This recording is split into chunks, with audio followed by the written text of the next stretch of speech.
After this, Jesus went around in Galilee.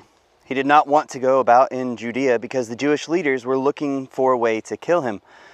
But when the Jewish festival of Tabernacles was near, Jesus' brothers said to him, "Leave Galilee and go to Judea, so that your disciples there may see the works you do. No one who wants to become a public figure acts in secret. Since you are doing these things, show yourself to the world." For even his own brothers did not believe in him. Therefore Jesus told them, "My time is not yet here. For you, any time will do. The world cannot hate you, but it hates me because I testify that its works are evil. You go to the festival. I'm not going to the festival because my time has not yet fully come." After he said this, he stayed in Galilee. However, after his brothers had left for the festival, he went also, not publicly, but in secret. Now at the festival, the Jewish leaders were watching for Jesus and asking, "Where is he?" Among the crowd, there was widespread whispering about him. Some said, "He's a good man." Others replied, "No, he deceives the people." But no one wanted to say anything publicly about him for fear of the leaders. Not until halfway through the festival did Jesus go up to the temple courts and begin to teach. The Jews were amazed and asked, "How did this man get such learning without having been taught?" Jesus answered, "My teaching is not my own. It comes from the one who sent me. Anyone who comes to do the will of God will find out whether my teaching comes from God or whether I speak on my own. Whoever speaks on their own does so to gain personal glory, but he who seeks the glory of the one who sent him is a man of truth. There is nothing false about him. Has not Moses given you the law? Yet not one of you keeps the law. Why are you trying to kill me?" "You're demon-possessed," the crowd answered. "Who's trying to kill you?" And Jesus said, "I did one miracle and you're all amazed. Yet, because Moses gave you circumcision, though actually it did not come from Moses, but from the patriarchs, you circumcise a boy on the Sabbath. Now if a boy can be circumcised on the Sabbath so that the law of Moses may not be broken, why are you angry with me for healing a man's whole body on the Sabbath? Stop judging by mere appearances, but instead judge correctly." At that point, some of the people in Jerusalem began to ask, "Isn't this the man they are trying to kill? Here he is, speaking publicly, and they're not saying a word to him. Have the authorities really concluded that he's the Messiah? But we know where this man is from. When the Messiah comes, no one will know where he's from." Then Jesus, still teaching in the temple courts, cried out, "Yes, you know me, and you know where I'm from. I'm not here on my own authority, but he who sent me is true. You do not know him, but I know him, because I'm from him, and he sent me." At this they tried to seize him, but no one laid a hand on him, because his hour had not yet come. Still, many in the crowd believed him, and they said, "When the Messiah comes, will he perform more signs than this man?" The Pharisees heard the crowd whispering such things about him. Then the chief priests and the Pharisees sent temple guards to arrest him. Jesus said, "I'm with you only for a short time, and then I'm going to the one who sent me. You will look for me, but you will not find me, and where I am, you cannot come." And the Jews said to one another, "Where does this man intend to go that we cannot find him? Will he go where our people live, scattered among the Greeks, and teaching the Greeks?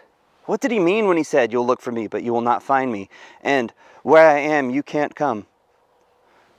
On the last and greatest day of the festival, Jesus stood and said in a loud voice, "Let anyone who's thirsty come to me and drink.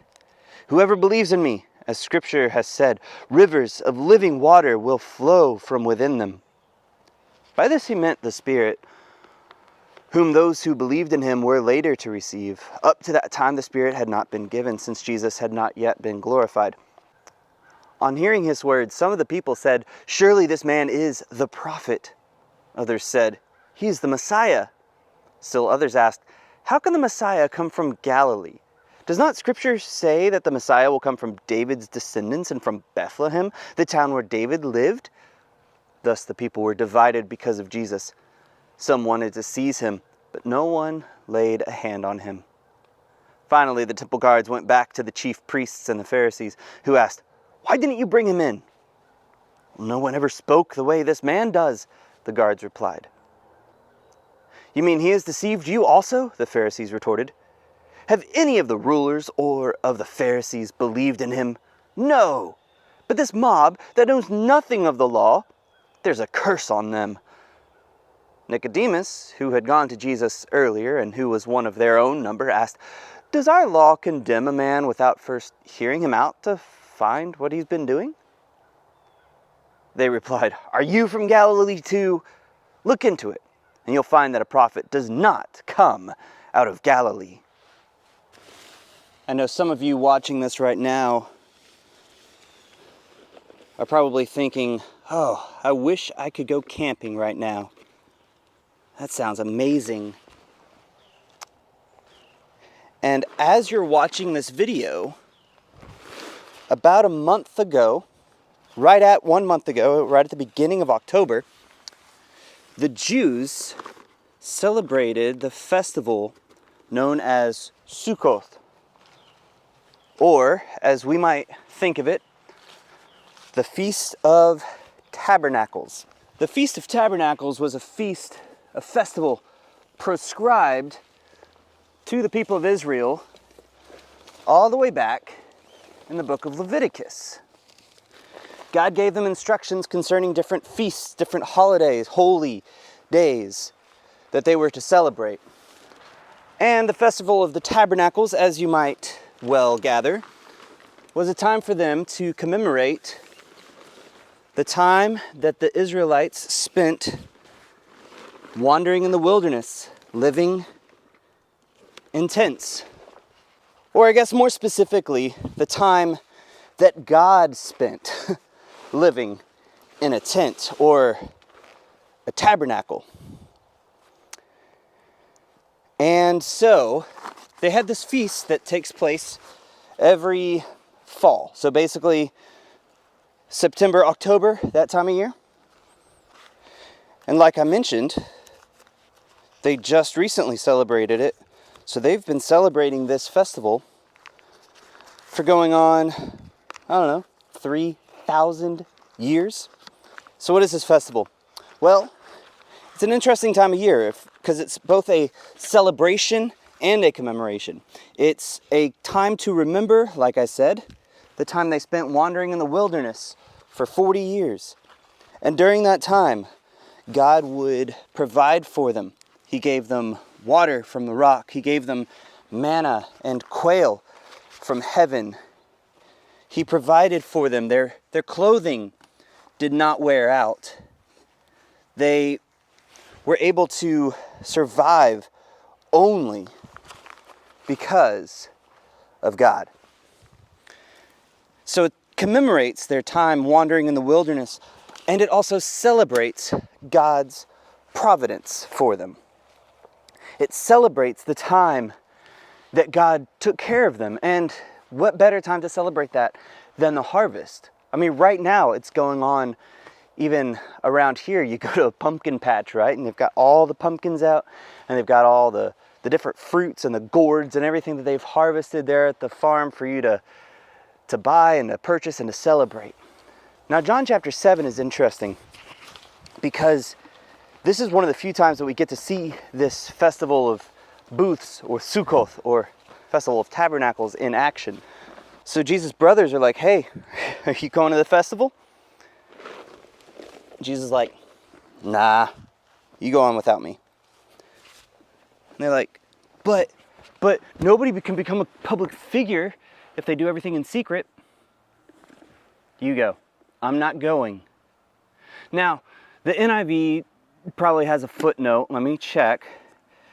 Yeah. Some manuscripts say, "I'm not going yet." And the idea there in the Greek, it's a little hazy. So was Jesus lying to his brothers? Because he does later go, obviously. So was he lying when he says, "I'm not going to go and you go on, I'm staying here"?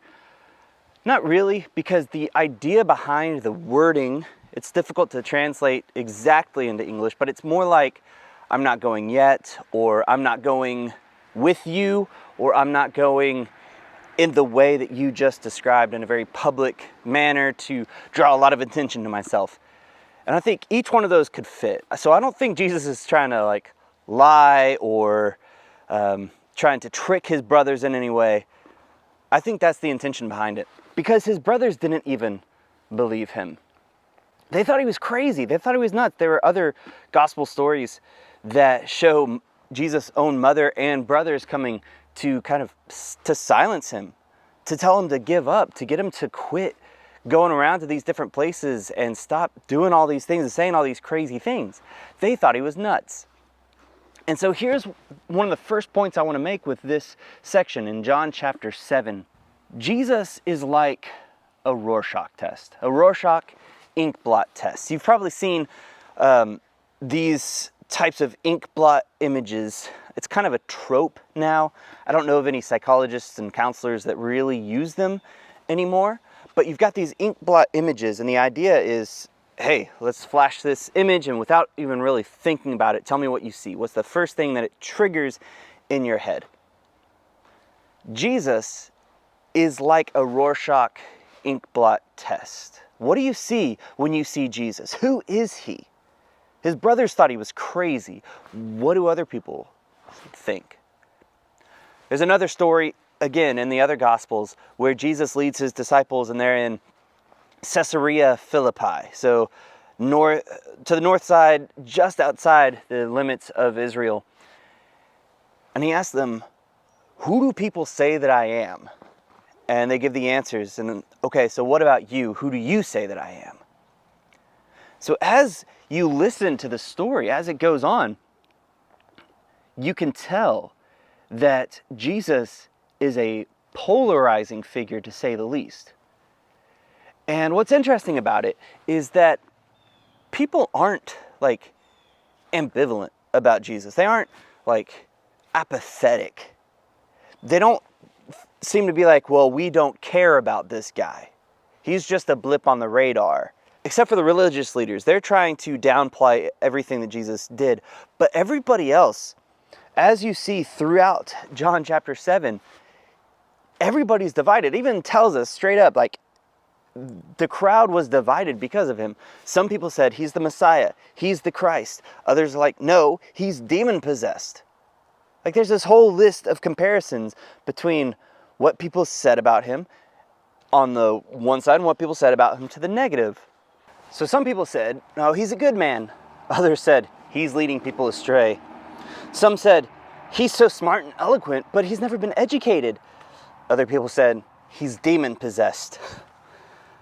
Some people said, is the Messiah going to do more than he does? Others say, well, we know where he comes from. In other words, we know he's Jesus of Nazareth, but when the Messiah comes, we won't know where he comes from. We've got people trying to arrest him, but then we've also got saying nobody laid a hand on him. People said, is this the prophet, the capital P prophet from Deuteronomy 18? Is he the Christ? And others said, the Christ doesn't come from Galilee. He comes from Bethlehem. I guess they haven't read Matthew and Luke's accounts. So there's this whole division among the crowd about who Jesus is. His brothers think he's crazy.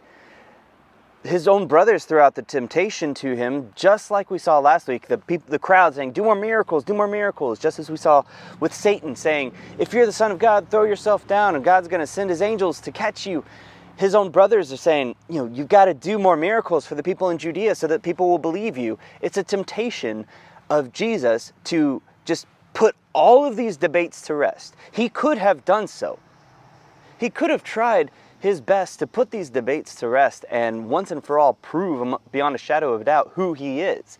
However, as we saw last week, the people eating the bread at this miraculous feeding, even they didn't believe him. Even they didn't trust him. Because seeing is not believing. Believing is seeing. So this whole section in John chapter 7 is fascinating, and it takes place, like I said, at the festival of booths, Sukkoth. Now, we've already seen, remember back to John chapter 1, the Word became flesh, and most Bibles will say dwelt among us, but that word for dwelt literally translates pitched his tent among us, or tabernacled among us. So this Feast of Tabernacles, that's like Jesus' time. Like Jesus embodies this feast fully. This whole idea of God dwelling among his people. So he goes to Jerusalem, and he's there, and during the Feast of Booths, the Jews would, and still do to this day, put up tents, put up temporary shelters, put up tabernacles, booths. And that's where they sleep and live for a week. It's a week of camping.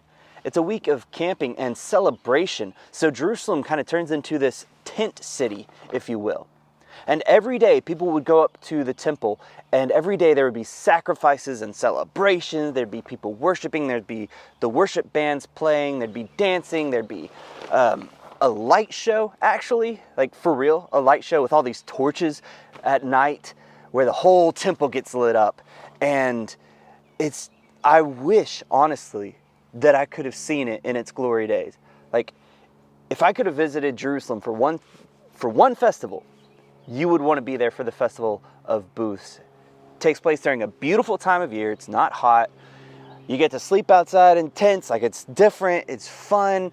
It's a whole week of eating and celebrating. Like, the Jews knew how to throw a festival. But people were also looking for Jesus. Where is he? Is he going to show up? And he finally does. And about halfway through the festival, he goes up to the temple for the first time and starts talking with people and starts having these debates back and forth about who he is and what he's up to and what he's doing. And so this is when they have the question of, like, who taught him? Where did he learn this stuff? He wasn't educated, and Jesus says, I get everything I do from the one who sent me, i.e. God. And apparently, these people are still upset about what happened a couple of chapters earlier when Jesus went to Jerusalem and healed the lame man, but it was on the Sabbath, and so everybody got all upset and wanted to kill him. Apparently, people are still upset about that, and he, if you recall, did not offer a satisfying response to why it was okay to heal on the Sabbath and do what he did. But here he does. He says this, I did one miracle and you're all amazed. Yet, because Moses gave you circumcision, though actually it did not come from Moses, but from the patriarchs, you circumcise a boy on the Sabbath. Now, if a boy can be circumcised on the Sabbath so that the law of Moses may not be broken, why are you angry with me for healing a man's whole body on the Sabbath? Stop judging by mere appearances, but instead judge correctly. In other words, he points out the hypocrisy, obviously, that they're experiencing, because the law of Moses, which they claim he's violating by breaking the Sabbath, by healing this man, permits an infant to be circumcised on the 8th day. Now, again, going back to the law of Moses, on the 8th day after a male child is born, that's when the circumcision takes place. And if that 8th day happens to fall on a Sabbath, they are allowed to do that circumcision. So he's saying, and circumcision was a sign of the covenant with God, and it was a way of like actually removing a piece of the body, I won't go into it, that in a way makes them whole. That's what they kind of viewed it as. So he's saying it's okay for you to like snip a piece off of this baby boy on a Sabbath. So it should be okay, and is okay, for me to heal a man's entire body on the Sabbath. If you're going to be all up in arms about me healing a guy, then you should also not permit circumcision from taking place. But you're in this conundrum, because if you have to perform a circumcision on the Sabbath, then do you break the Sabbath or do you break the law of Moses? Like, you are breaking a command one way or another according to your own way of doing things. This, ladies and gentlemen, is why a fundamentalist understanding, a legalistic understanding about what God wants from us and what God expects from us will always be deficient. There will always be gray areas. There will always be conundrums like this, where if you fulfill the law by doing this, you're breaking another law. So which is it? Jesus says it's better to heal on the Sabbath an entire man's body than it is to even circumcise on the Sabbath, and yet you're wanting to kill me because of this. He's pointing out their own hypocrisy. And John, in his storytelling, also points out a lot of hypocrisy going on, especially among the upper ranks of these religious leaders. There's also something fascinating happening here in John chapter 7 that we've gotten a little taste of earlier, but in this chapter, really, it does start to pick up, and it starts to sound like a countdown. Like we are progressing towards something. About 3 different times, it talks about how his hour had not yet come. It's like the countdown has begun, and we are slowly and surely progressing towards this end game, this final standoff, this climactic moment of history. Like we are moving towards this, we are working towards this. The countdown has begun. My hour had not yet come. Nobody laid a hand on him because his time had not yet fully come. It wasn't his time yet, so they didn't arrest him. But it's coming. The countdown has started. And so, because they weren't arresting him, the people started thinking like, oh, well, maybe the leaders thought he really was the Christ. Maybe. Yeah, right, okay, sure. We know where he comes from, but we won't know where the Messiah comes from. And this whole argument, not just about Jesus, but about what the Messiah was supposed to be and who he was supposed to be and what kind of person to expect to come, was hotly debated among them, apparently. And they all had their own understanding of who the Messiah was and what he would do. And they were all wrong. Every single one of them was wrong. Nobody seemed to see Jesus coming. Nobody expected this out of the Messiah. And that's why when the guards go back to report to the Pharisees that they didn't arrest him because, well, nobody ever talked the way this man does. Like, he caught them completely by surprise. They had no idea what they were up against. Like, he wasn't some rebel rouser. He wasn't inciting violence and insurrection. He wasn't calling people to arms. He wasn't bad-mouthing the establishment. He wasn't confronting the Romans. He wasn't like getting in an argument or leading a march or a protest movement. He was just being himself. One of us. So on the one hand, he's an incredibly extraordinary figure who said and did things that nobody else would do. On the other hand, he was completely ordinary. He was just another dude. This can't be the Messiah because we know all about him. We know his mother, his brothers, his father. We know his hometown. We know too much about him for him to be the Messiah. He is so ordinary. And that is this kind of combination of divinity and humanity that we see in Jesus. That's also, I think, why he was so polarizing. People didn't know what to make of him. People didn't know what to do with him. He was not the type of Messiah that anybody was expecting. Which I think leads us to one of the points that John is trying to make throughout his whole gospel. That there's a difference between knowing about Jesus and really knowing Jesus. There's a difference between knowing about Jesus and having faith in him and trusting him and believing him. You can have all the facts and all the head knowledge that you want, but that's not what saves you. What saves you is a relationship and knowing Jesus, a close encounter with Christ. And these people were having a close encounter with Christ, and they came away not knowing what to do with him. It's very much so like what C.S. Lewis said. Many of you might have heard this before. But C.S. Lewis, in talking about who Jesus is and kind of answering the claims that, oh, well, Jesus couldn't possibly be the Son of God, Well, when it comes to Jesus' identity, Lewis says that you only have really 3, maybe 4 options. But the 3 main ones, either he's a lunatic, or he's a liar, or he is Lord. Now, a 4th one that some people throw in is legend, just to keep with the L. But we'll focus on those first 3 mostly today. If Jesus claimed to be the Son of God, which obviously throughout John is trying to make the case that Jesus very much did so claim divinity, claim to be the Son of God. Jesus only really ever talks about God as his Father. I and the Father are one. And all these I am statements. Clearly, John is trying to present Jesus as the Son of God, as this fully divine, fully human, Word made flesh. The Word was with God, the Word was God.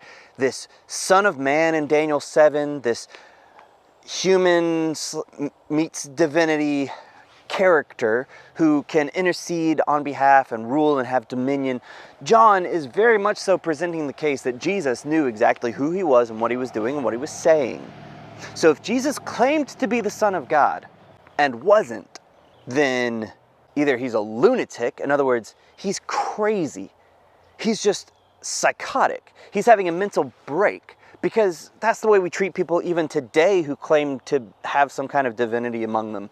People can't be in counselors for very long before they probably meet somebody who has this Messiah complex, this idea that I am special, I am the Son of God, and they're just crazy. Like, there's something not right mentally within them that makes them think and have these delusions of grandeur. So if Jesus claimed to be the Son of God, but he wasn't, then maybe he's just a lunatic. Maybe he's crazy. Maybe he's just out of his mind. Maybe he is demon possessed, as some of them said. Like, if he's not who he said he was, maybe he's crazy. Maybe he's a lunatic.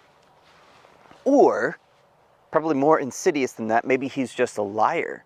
Maybe he really was trying to deceive people. Maybe he was purposefully leading people astray. Maybe he was out with his own agenda to make people think he was someone that he really wasn't. Maybe he knew deep down that he wasn't the Son of God and just took it upon himself to do all these things and say all these things and lead people astray and completely deceive them. Does that sound like Jesus? Either one of those. Was he crazy? Was he maniacal? Or is he Lord? Those are really the only options that we have. You can't just come away saying, yeah, he's all right. He's a good teacher, I guess, like so many in our society do. If anybody says, oh yeah, he was just a good teacher, they really haven't encountered Jesus. Because every single person that encounters Jesus in the Gospels comes away either transformed or angry with him. Like, there's not much in the middle. There aren't many people that come away just like, meh, he's all right, I guess. People either love him or hate him. He was divisive, he was polarizing, and he still is to this day. If the gospel message, if the Jesus that we teach isn't polarizing, then maybe we're not teaching Jesus correctly. Maybe we're not making the right people uncomfortable, and maybe we're not comforting the right people either. Now, there's just a couple more points I want to make here. First of all, Jesus, right in the middle, goes up on the last and greatest day of this festival and says, if anybody's thirsty, come to me and drink. This was a direct reference to something that would take place at that festival. There was this water pouring ceremony where the priests would go down with some pitchers of water and draw them up from the pool of Siloam and then walk with like a parade back up to the Temple Mount. And once there, they were at the altar, and there was this little channel that they would pour out the water into as a way of symbolizing like a lot of things. But one of which would be the water that they drew from the rock that God provided for them in the wilderness. Another would be this idea of cleansing of the temple and this restoration that would take place during this celebration and this feast. So there was a water pouring ceremony. And Jesus, knowing that this is happening, goes right up and says, if anybody's thirsty, come to me and drink. He specifically says this, Let anyone who's thirsty come to me and drink. Whoever believes in me, as Scripture has said, rivers of living water will flow from within them. And John makes sure that we know that he's speaking metaphorically now about the Spirit that would come, like in the book of Acts. So Jesus takes all of this festival of booths on himself. The water ceremony, the tabernacling among us, this whole idea of God's presence going with us. Jesus takes it all upon himself. He is the embodiment and the fulfillment of this festival, just like he was the embodiment and fulfillment of Passover. But this whole idea of the water from the rock, I want to look at that for just a moment. Paul makes an interesting statement in 1 Corinthians chapter 10. Look over here with me. This is a weird section. Honestly, y'all, this is a strange passage. The first few verses here. I don't want you to be ignorant of the fact, brothers and sisters, that our ancestors were all under the cloud and that they passed through the sea. So again, Paul is writing to Jewish Christians there in Corinth and reminding them of this Exodus story. They were under the cloud and they passed through the sea. They were all baptized into Moses in the cloud and in the sea. So this cloud by day that led them through the wilderness and this passing through the Red Sea, that was, in a sense, Israel's baptism. They all ate the same spiritual food and drank the same spiritual drink, for they drank from the spiritual rock that accompanied them. Okay, so just like Jesus is making these connections back to the manna, back to the water in the wilderness, back to the quail, so that's what Paul is doing here too. And he is spiritualizing this as well. But I stopped. Did you catch this real quick? The spiritual rock that accompanied them, there was a Jewish tradition, a kind of retelling of the story, that as they walked through the wilderness, the rock actually followed them. The rock from which Moses, drew water by striking it, and water flowed out, and they all were able to drink this fresh water. Jewish tradition says it followed them. They didn't just drink from it twice. They drank from it daily. It followed them through the wilderness, according to this Jewish tradition. And Paul's picking up on that tradition, this rock that accompanied them, that they all drank from. But look at this, and that rock was Christ. Somehow, Paul is making the connection to the rock that followed them through the wilderness and Christ, who goes with us, who provides us this spiritual drink, this water. If anybody's thirsty, come to me and let him drink. And as the scriptures say, which he's referencing several different scriptures that you can kind of piece together, namely Isaiah 12 verse 3, Isaiah 58:11, and a few others from here and there. Rivers of living water will well up within them. Again, you cannot have a close experience with Jesus and leave unchanged. Finally, I want to end with the last little bit here in John chapter 7, where it pans away from Jesus and into the room where the leaders are, the Sanhedrin, the Jewish leaders, the Pharisees, the Sadducees, they're all gathered together. They're the ones that had sent the guards. Now, a few things you might miss if you just read right through this. So the Pharisees were all hung up on keeping the law. And they were afraid that Jesus was going to cause such a stir that he was going to cause people to revolt. Not just against the Romans, but also against them. They wanted to maintain power. Recall back to a couple weeks ago when we talked about how Jesus healing on the Sabbath and the people, the Pharisees and the Jewish leaders getting upset really wasn't about the Sabbath. It was about power. It was about keeping and maintaining power on their own terms by pushing their own agenda and keeping people under their control. And if Jesus comes around and starts doing these things on the Sabbath, they start to slowly lose control. So they're afraid of Jesus because he threatens their control and their power. So what do? Call the police. Call the authorities. So they send the temple guards. Now these were Jews who worked at the temple. They were temple guards, and their job was to suppress any kind of rioting, any kind of protests, any kind of rebellion that might spring up, so that Rome wouldn't have to send in their guards too. Because if Rome sent in their guards, people were going to the cross. So the Pharisees sent in their own temple guards to arrest him, and they came back empty-handed. Listen to this. Finally, the temple guards went back to the chief priests and the Pharisees, who asked, "Why didn't you bring him in?" "No one ever spoke the way this man does," the guards replied. "You mean he has deceived you also?" the Pharisees retorted. "Have any of the rulers or of the Pharisees believed in him? No. But this mob that knows nothing of the law, there's a curse on them." Nicodemus, who had gone to Jesus earlier and who was one of their own number, asked, "Does our law condemn a man without first hearing him out to find what he's been doing?" They replied, "Are you from Galilee too? Look into it, and you'll find that a prophet does not come out of Galilee." So they're all concerned about following the law and keeping the law. But if you pay close attention, John does something brilliant here.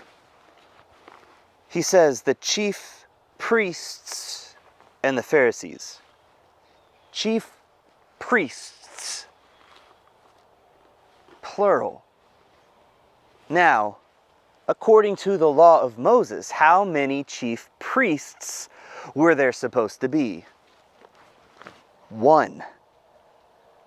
There was only ever supposed to be one high priest from the lineage of Aaron. Were they doing that? No. At this point, they actually had two high priests. The whole high priest system, the chief priest system, was so messed up. And messed up mostly by the Romans, because the Romans let them practice their own religion, and they would have their temple, and they could offer sacrifices, and they could proclaim their own religion and not have to participate in the worship of Roman gods and even Caesar as God. They had that luxury, they had that religious freedom, so to speak. But in order to do so, Rome appointed their high priest. So at this point, you had both Annas and his son-in-law Caiaphas, who were nominally both high priests. So you had two chief priests that weren't from the lineage of Aaron, and there were two of them. Again, if they're so concerned about breaking the law or upholding the law of Moses, John very subtly here points out their own hypocrisy. The chief priests. Okay? And then Nicodemus chimes up, says, "Hey," so here's Nicodemus again. And here's why I think that Nicodemus slowly has this transformation throughout the Gospel of John. And we'll see him pop up one more time. But Nicodemus comes to Jesus' defense and says, "Hey, but doesn't the law also say that we should hear a guy out before arresting him and bringing charges and condemning him? Shouldn't we at least give him a hearing? Aren't we supposed to do that?" Oh my goodness. People in power hate it when their hypocrisy is pointed out. And they have no defense either. They have no defense whatsoever for anything that happens here. They aren't making a case against Jesus. They're leveling personal attacks.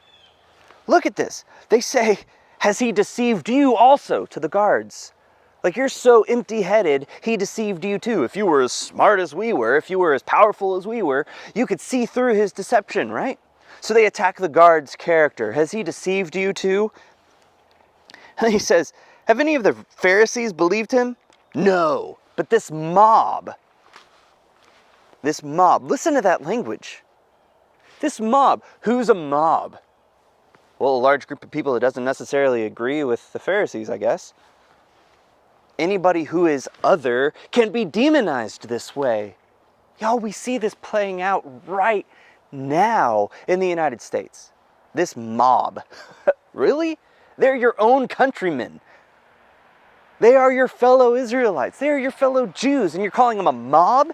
But this mob, they know nothing of the law, and there's a curse on them. In other words, they're stupid, and there's a curse on them. They're doing exactly what we do when there's people other than us. When we put up this us versus them mentality, we either call them ignorant or immoral. In other words, they're either stupid or they're evil if they don't see things the way we do. That happens all the time. And if people start doing that on Facebook, guess what I do? Snooze for 30 days. Because there's more to it than that. There's more nuance than that. If they had been out among the people, they would have seen that they are having these pretty intellectual debates about who the Messiah is and if Jesus fits their understanding of the Messiah. And honestly, if the people haven't been taught whose responsibility is that, that's on the Pharisees. They were Israel's teachers, as Jesus had pointed out to Nicodemus back in John chapter 3. So if this unruly mob doesn't know anything of the law, that's on them. That's on the Pharisees. It's their job to teach them. Can you tell I'm getting worked up? Can you tell that I'm getting somewhat angry?